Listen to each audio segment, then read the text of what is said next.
Today I'm going to show you how to download the Kami Chrome extension and use it in Google Classroom.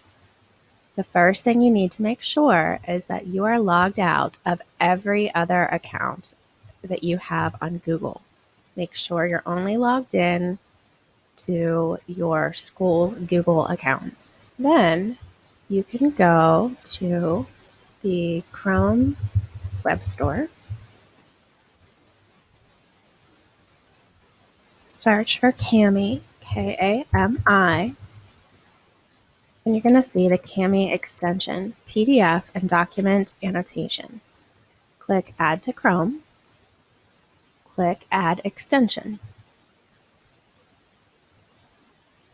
Perfect. It's been added to Chrome.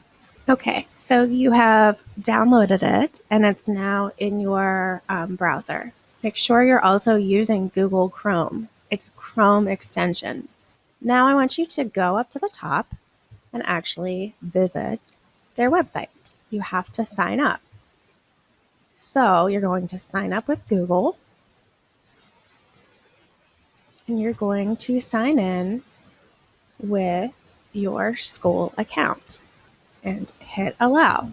Then you can say, I'm using it for a K-12 school and I am a student. Finish.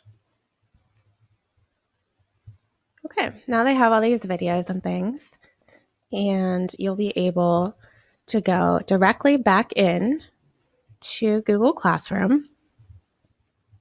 Go back to the assignment, the Kami Chrome extension.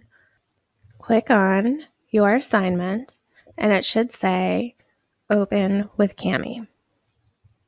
Click that button. If it doesn't say that, wait a couple minutes and then just refresh it. Then you're going to allow Google Drive these permissions, and you are going to see your initials up at the top. Now you can mark up the text. You can highlight, you can type something, you can change your fonts and colors and sizes. You can drag this over.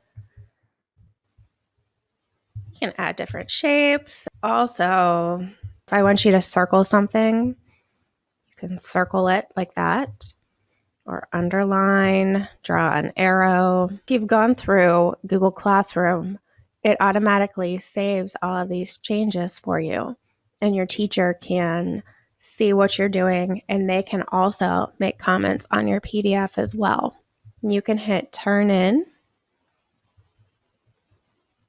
and you have lots of different options here, but for most things, you can just hit turn in Google Classroom, and then your teacher will have it. And that's how you install your Chrome extension.